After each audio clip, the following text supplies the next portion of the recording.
Now then, settle yourselves down and put those phones away for a moment. Mrs. Rebuzz here, and welcome to our weekly frenzy, where Alec and I have our weekly chat about whatever's been driving the world completely mental.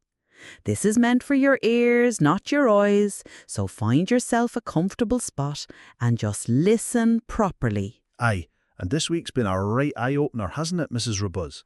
Oh my goodness, yes. We've been reading about energy poverty in Britain, people having to choose between heating their homes and buying food. I could feel it in me wires that we needed to talk about this properly. Energy poverty. Let that sink in for a minute. In 2025, in one of the world's wealthiest countries, people are sitting in the cold because they can't afford both electricity and dinner. And it's not just heating, is it? You were telling me about those prices when you visited Scotland last year. Right, picture this. I paid £7.50 for a pint of lager in Scotland. When we left in 2013, it was £3.50, more than doubled in just over a decade. Oh my giddy aunt, would you believe it? But here's the kicker. The taste went sour the moment I saw the price. Not because the beer was bad, but because I realised what was happening. What do you mean? Well, as a painter and decorator in Scotland in 2012, I charged £20 an hour in Scotland. If I had stayed, I'd probably be charging maybe £25 an hour now, if I was lucky. But here in Denmark, you charge over £60 an hour for the exact same work. Exactly. So that £7.50 pint represents nearly half an hour's work at Scottish wages. But it's not even 10 minutes' work at Danish wages. So it's not that the beer got more expensive. No, it's that British wages got left behind while everything else caught up to European prices. They've imported Scandinavian cost of living but kept British wages.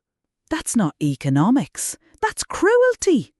People are working the same jobs, the same hours, but suddenly they can't afford their own communities. And it gets worse. We've always talked about maybe going back to Scotland someday. We bought our house here in Denmark for about £100,000. It's worth maybe £100,000 now. Nothing fancy, but it works. So we looked at what £100,000 could buy us in Scotland. Want to guess? I'm almost afraid to ask. A dog shelter. Maybe. If we're lucky, something that used to be a house but now needs another £50,000 just to make it habitable. So even with Danish wages, triple what you'd earn in Scotland, we still couldn't afford to live there. That's the squeeze, isn't it? They've priced out their own working people. Plumbers, painters, teachers, nurses, the people who actually keep communities running. What breaks my heart is hearing politicians say people just need to work harder. How much harder can you work when you're already choosing between heating and eating? It's like they want working people to disappear entirely. Pay them just enough that they don't revolt, but not enough that they can actually live with dignity. And meanwhile, they're scratching their heads, wondering why young people can't afford houses, why birth rates are falling, why communities are dying. The maths is simple. If a pint costs £7.50 and you earn £20 an hour, you can't afford to socialise. If a house costs £300,000 and you earn £25,000 a year, you can't afford to live. If heating costs more than food, you can't afford to be warm. It's not sustainable, is it? You can't have a functioning society where working people can't afford to exist. But here's what really gets me.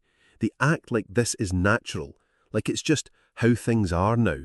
As if someone didn't make specific policy choices that led to this squeeze. Denmark proves it doesn't have to be this way. Same work, same costs of living, but wages that actually match what things cost. Aye, and it's not like Denmark is some magical fairyland. They just decided that working people deserve to afford their own lives. So what's the solution? Because people can't just move to Denmark. First, people need to stop accepting this as normal. When someone says, that's just how things are, ask them why. Why should a nurse not be able to afford to live near the hospital where she works?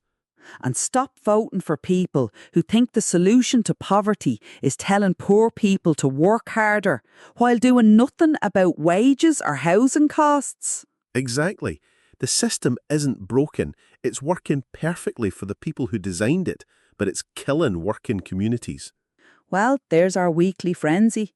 The great British squeeze laid bare. Scandinavian prices, British wages, and working people caught in the middle. So, here's your challenge this week. When someone tells you that expensive housing or energy poverty is just how things are, ask them why. Because it doesn't have to be this way. Until next week, take care of yourselves and each other. And remember, a functioning society should allow working people to afford their own lives. See you next week. And remember, they've got Scandinavian prices because we let them. Time to demand Scandinavian wages to match.